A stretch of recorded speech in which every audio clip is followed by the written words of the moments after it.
In the military, as in American society, they have been in the minority: Black Americans and Native Americans. As veterans, many feel as if they're getting the short end of the stick. Their stories this week on For Veterans Only. For Veterans Only is made possible by a grant from the U.S. Department of Labor, Veterans Employment and Training Service, Washington, D.C. Additional funding has also been provided by the Commonwealth of Kentucky Cabinet for Human Resources, by AMVETS, a national veterans service organization, and by the DAV, the Disabled American Veterans. The producers thank this station and other public television stations for their assistance in making this program available. For Veterans Only is also telecast by the Armed Forces Radio and Television Service for the benefit of the men and women serving on active duty in our armed forces at home and abroad.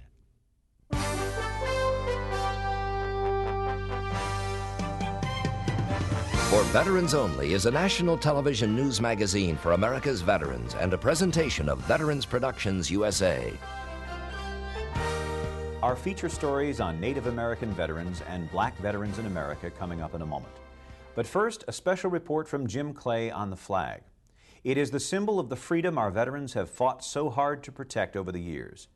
Now, though, it stands at the center of a stormy controversy.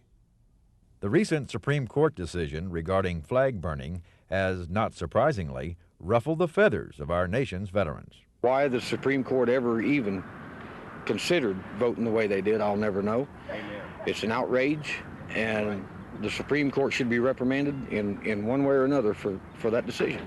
I, for one, am outraged that the Supreme Court made the decision they did.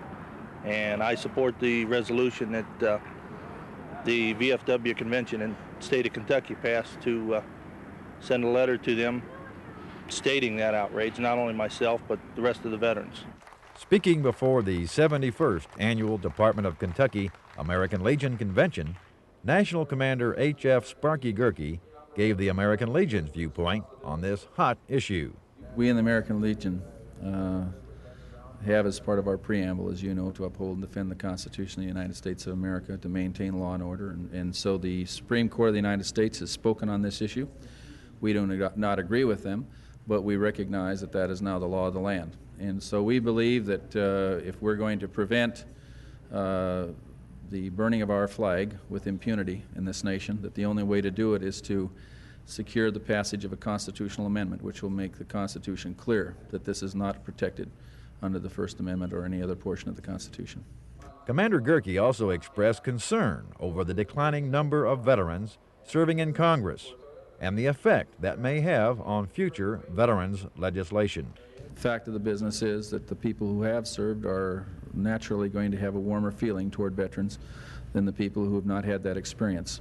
It's a battle that I think we've been waging for some time as we get further and further away from Vietnam and, of course, Korea, World War II, that there are fewer and fewer people who've had that service experience. So it's a battle that we're going to have to fight to try to see to it that the obligations of this nation toward our veterans are lived up to, and I think it increases the need and importance, as does this flag decision, for increased membership in the American Legion so that we can make our voice stronger and louder for what we believe is the right thing in this nation. Reporting from Fort Mitchell, Kentucky, I'm Jim Clay for Veterans Only. Because veterans' benefits are constantly changing, the Department of Veterans Affairs has prepared a special booklet entitled A Guide to Veterans' Benefits. For a free copy of this informative and timely publication, write to VA Hotline, Post Office Box 1777, Louisville, Kentucky 40201. If you're experiencing a particular problem in qualifying for veterans' entitlements, the Department of Veterans Affairs will provide you with direct assistance.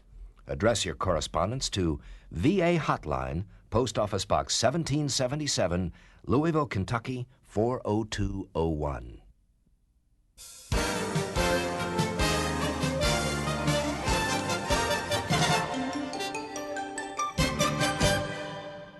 We've all seen the old Western movies, the cowboys battling the Indians.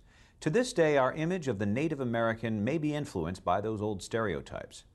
But during a visit to the Navajo Nation in the western United States, we found Native Americans to be a patriotic people, proudly serving their country, yet feeling very isolated and shortchanged as veterans. This is a country we fought for. Look around. How many more people are going to lose their life for this, what we did? We're the backbone of the country. They said, put down your arms. Years and years ago, the people, Navajo, the Indians. But with this, we're still struggling. We're still fighting for our country. In return, the congressmen, they're not pushing for us. We're suffering. The veteran, we need help. A familiar cry from Native American veterans whose home is here in the Navajo Nation, America's largest Indian reservation. An estimated 16,000 veterans live on this land, which stretches across 25,000 square miles of New Mexico, Arizona, Utah, and Colorado. Many are isolated, physically and economically. There's nothing out here. We don't have any running water, no electricity. And if we try to go to the store, we had to travel for about 16 miles. If I had to go to the hospital, I have to travel for 16 miles to go to the hospital. Because of this isolation, veterans and their families often don't know what benefits they have coming or where to go for help. It's difficult to reach people like this Gold Star mother who lost her son to the Vietnam War in 1969. I don't know anything about these things. That's how it is. I'm away from those things. Even though they may be like that, I don't know about it. Who's going to take me over there? The loss of her son nearly 20 years ago has scarred this woman, forcing her deeper into isolation. I feel they just stole my son. That's how I look at it. He was at school, and they took him right from there.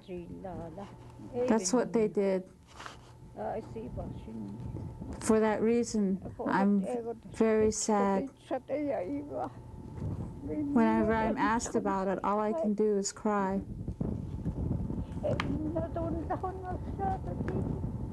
And for that reason, I have no desire to go to other places. It is the fear of losing his land that kept Dan Begay from looking for full-time work in the city. If I go away somewhere, if I work in another city like in Phoenix or Los Angeles, I'm going to lose my land. There's a lot of people like that, and what happened to a lot of people? The people that work out there, and the Hopi take over. A long-standing land dispute between the Navajo and Hopi tribes is complicating an already desperate situation for these Native American veterans. Thousands have been forced off the land of their ancestors, the land that's been their lifeline for raising livestock. We used to have a lot, but the government told us to reduce it. So right now we only have about 20 of them, 20 sheep and maybe a few cows, so that's not enough to live on it. We can't sell it anymore. Veterans who used to be able to live on about $2,000 a year raising sheep and cattle have been forced to reduce their livestock herds, and their income has been more than cut in half. So as a result of that, veterans who had been able to obtain vehicles and maintain them and so forth are less able to do that, and so you have more of a situation where they're in a economic dire straits, and we find them more than any other veteran on the Navajo reservation hitchhiking to receive services in various places. This hardship has taken a human toll. There have been at least 2 veterans killed by hit-and-run drivers while hitchhiking to VA facilities. And even those with good jobs who can afford to build a better life for their family find themselves trapped.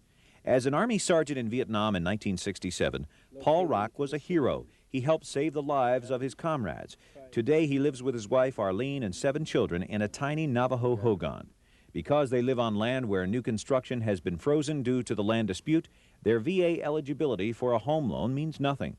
Every door that we knocked on was closed to us because we live in the Bennett Freeze area.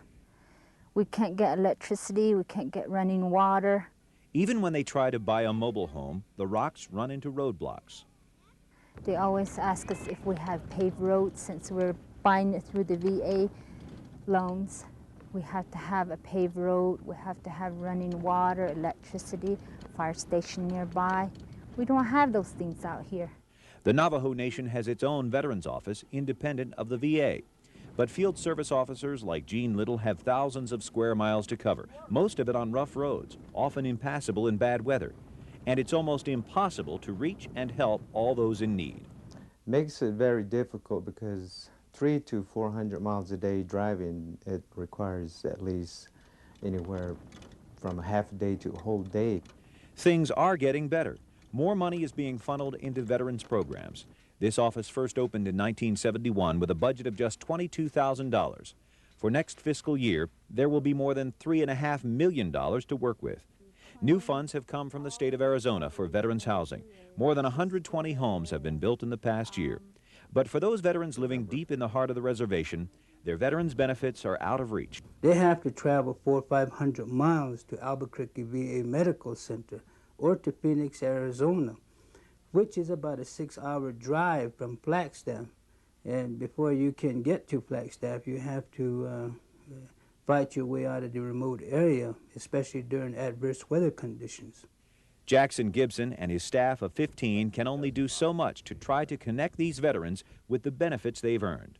I really feel that the federal government, the Veterans Administration, they need to take a real good look on the Navajo Nation and look at the 16,000 Navajo veterans that we have. We are still serving. We have our children who are serving in the service right now, in all branches of the armed forces. A VA advisory committee on Native American veterans recently submitted its report, finding a lack of accurate and thorough statistics on Native American Indian, Alaskan, and Hawaiian veterans. And it says the Native American veteran underutilizes VA benefits and health care services.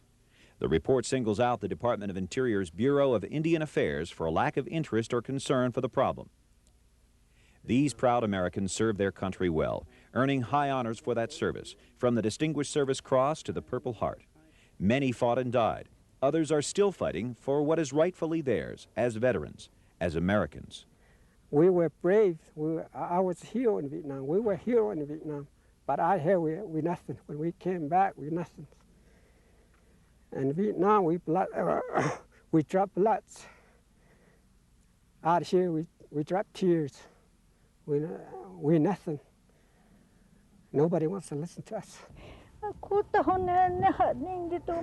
People say that we won, but it doesn't mean very much to me. It hurts. It hurts me, I don't know this.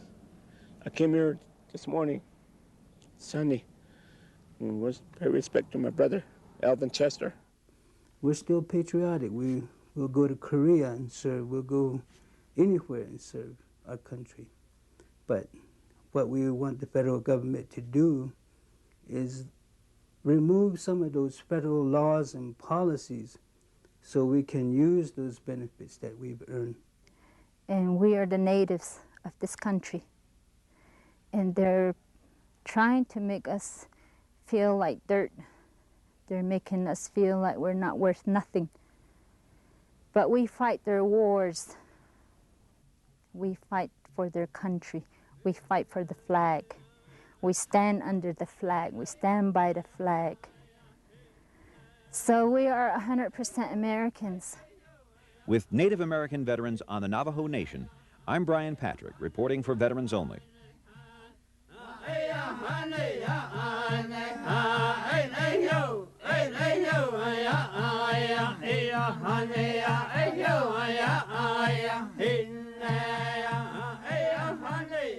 A VHS copy of this or any For Veterans Only program is available for $19.95 plus $2.50 for postage and handling.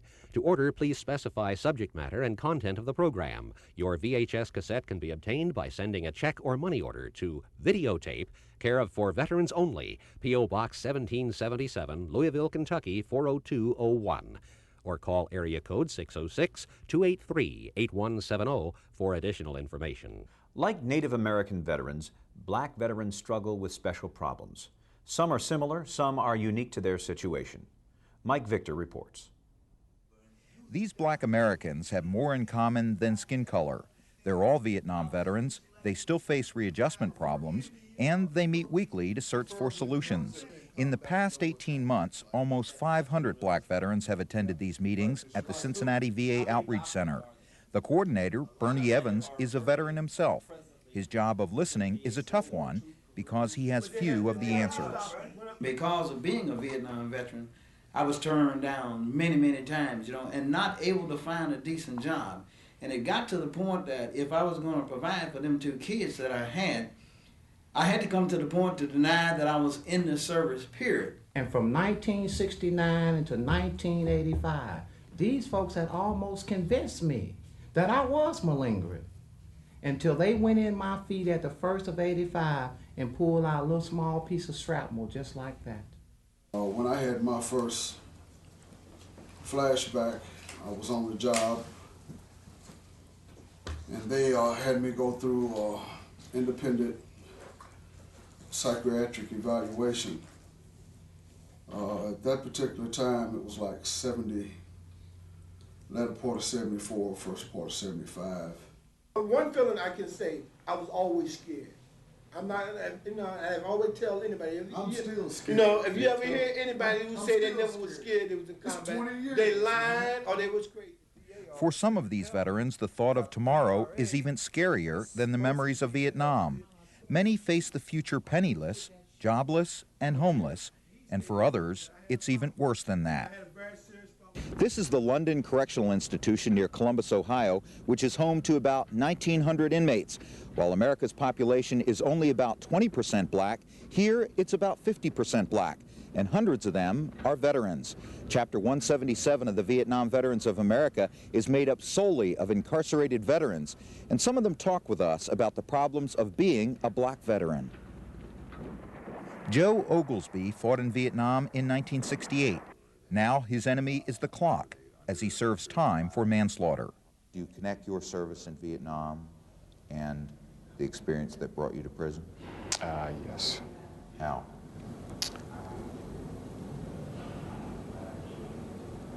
Nerves, temper, reaction, the way that I react to things compared to the way I reacted before. On his return from Vietnam, Henry Robinson was denied a taxicab ride. He says it wasn't because of his color, rather it was his uniform. Nightmares, like they're constantly, I'm aware of them all the time. I've just been, last week I was called a fool by some of the guys saying, you know, yo, you're a Vietnam veteran, oh, you was a fool. Some of the black brothers, you was a fool. They look at you as a fool? Yes.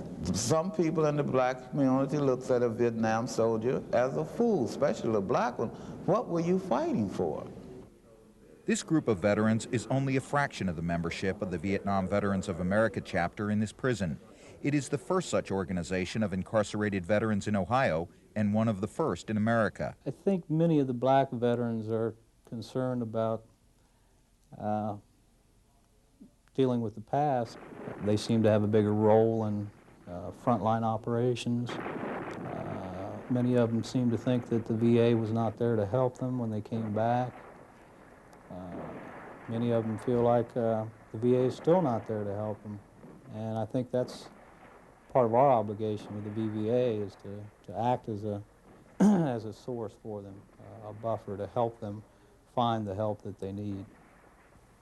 Michael King says he was rewarded for killing in Vietnam and is now being punished for trying to do the same here in the States. I used to go out on patrols. We run into enemy contact. I did a lot of killing, you know, and these things, they all played in my mind. When I got back to Oakland, California, I started having current nightmares and things about what I did while I was in Nam. And I went to the VA, but I couldn't get no help there because most of the doctors there, they thought that I was just a psychopath. Problems readjusting after Vietnam are tougher for blacks than whites, says Michael Lewis, now serving time for robbery. Why did you get into crime? I had no choice. I had to eat. My family had to have somewhere to stay. So I had to do the next best thing to get some money. Do you think now it was the next best thing? No, I think it was a wrong choice of things to do. Maybe if I had known about a veterans program that I could go to and seek help, I wouldn't have wound up in the penitentiary. When these veterans are released from prison, there is a group standing by ready to help. They're called Project Transition, a program of the Ohio State Council of the Vietnam Veterans of America. Their aim is to help settle recently incarcerated veterans as well as economically disadvantaged and homeless vets. I think the least that the country owes them is an entitlement to help them catch up for the time that they served in the military, and they need to do that by assisting them to prepare when they get out of the military, or if they need assistance when they get out, to provide that assistance to them. Thus, you need to have some sort of veterans preference. And for the most part, I don't think that occurred with Vietnam veterans concerning the readjustment problem. That's what Project Transition attempts to do. Hundreds of veterans have been helped by the program, including John Flynn, who fought in the Tet Offensive. His return home in 1969 was not what he expected. I was met by the crowd, shrinking it back to the sides as I came in full uniform, and epitaphs being said along the side as I walked down. And so I went to the bathroom and took off my uniform and put on civilian clothes. So, well, I had enough problems on my mind already coming back from Nam without having to deal with the negative aspects of the people around me. They had negative things to say about me being a Vietnam vet. John went from disappointment to failure, finally spending 9 years in the state prison. But he put his time to good use, organizing the first VVA prison chapter in Ohio. And so I was talking to a Vietnam vet that worked in the parole office, and he told me about Vietnam Veterans of America. And he said, why don't you start a chapter here? He said, that's the way to help them. And I said, great, get me in touch with the people, and he did. And a couple of vets came down and talked to our group when we first started to organize, and then finally Dave Bradley came down, and from then on we worked and we formed a chapter and we got it going, and it's still going. It's going good. John ended up in a little over a year after that now in his present occupation as the office manager for the Central Ohio chapter of Vietnam Veterans of America. And he's also serving right now in the capacity as of last June as the chairman of our Readjustment Services Committee, so that he can outreach to formerly incarcerated veterans, to formerly homeless veterans. One of the homeless presently being assisted by Project Transition is Sally Winfield, a veteran of 4 years in the Army. Like when I first went to this one shelter I was staying at, they found out I was a veteran, and all of a sudden they threw their hands in. Nobody wanted to help me because they feel, well, she's a veteran, she can go down here and get all the help she needs. And I think, sometimes it's good, sometimes it's bad. Now he helps find jobs for others, but not long ago, veteran Andy Griggs had none himself. I don't feel so bad about what happened to me because it's not happening just to me. It's happening to every veteran pretty much that comes out the service. That making the transition from military back to civilian is not an easy thing. And the experiences that you accumulated in the military aren't necessarily compatible with the civilian way of life. The Cincinnati VVA chapter is also making a difference for disadvantaged veterans. This recently purchased house in Northside is being renovated to provide housing for homeless vets, giving them a permanent address, which is necessary to obtain a job. Down the street at Rockdale Elementary School, young students are inspired daily by former Army officer turned principal Frank Perry. All right, you need a toy and a turn. Okay, who's first? What's your name? Sharon. Okay, Sharon, you can start. One of the problems that we run into is constantly we will say that I didn't get hired because I'm black. And we can't stop there. We have to keep trying, and if you persist, you'll get a job and you can succeed. But it all starts when you're a young child like this. You need a good education. So those of us who have prepared ourselves, we usually get a job. And I think we see more and more blacks in important positions. And I think that this is because, I guess, I really can't explain it, but I guess it's because we are better prepared now than we were in those days. We need more role models, and we need the models to get out into the communities to show our boys and girls that they do have a chance to succeed, and hopefully we can help them improve their status. Black veterans have found success in almost every major field. Larry Roberts is chairman of the Veterans Business Resource Council, now helping veterans get direct loans from the Small Business Administration. Before the Vietnam experience, there was racism and it exists. So to me, it didn't present any additional burden. It's just something that was there that you had to deal with. How did you deal with it? as I said, getting involved with various organizations, not just sitting around trying to do things by myself. I got involved with the Veterans Business Resource Council, the Vietnam Veterans of America organization, various community groups. I'm a member of the Main Street Business Association, which is a organization that I helped start. And through participating in these community organizations helped me deal with my particular situation. Serving 20 years in the Air Force, Jean Reed attained the rank of Lieutenant Colonel. So when they got out of the military, nobody was standing out there in open arms waiting on us to come out and say, oh yes, you in the military, we're ready for you, we want you to be part of us. That didn't happen. It still doesn't happen. You have to get involved into the civilian community if you want to really be accepted when you get out of the service. But many black veterans are mentally still in the service. They continue to seek that ticket, which they feel will put them on an even footing with other veterans. I'm looking for them to treat everybody the same. When disabilities or whatever. Same standard for disabilities. Same standard. A complete evaluation of each person's case as an individual. Inside this fence, as well as outside, black veterans continue the race to catch what they feel is rightfully theirs. Mike Victor reporting for Veterans Only. For Veterans Only welcomes our new PBS affiliates, KHET-TV in Honolulu, Hawaii, WNYE-TV in Brooklyn, New York, and KTOO-TV in Juneau, Alaska. Women vets are sought for a national celebration. All women veterans, especially from World War II, are requested to contact the producers of For Veterans Only for more information. If you are a female veteran, please send your name, address, branch, and dates of service to Women Vets, care of For Veterans Only, P.O. Box 1777, Louisville, Kentucky, 40201. That's Women Vets, in care of For Veterans Only, P.O. Box 1777, Louisville, Kentucky, 40201. Next week on For Veterans Only, we'll visit the little river town of Portsmouth, Ohio, where veterans have taken on a very big job. They're building a military museum, supposedly the first in the nation to honor all veterans who served in all of the armed forces since the Revolutionary War. Also, from Detroit, coverage of the AMVETS Driver Excellence National Finals. Until then, I'm Brian Patrick, and remember, when you need someone to count on, you can always count on a veteran. For Veterans Only is made possible by a grant from the U.S. Department of Labor, Veterans Employment and Training Service, Washington, D.C.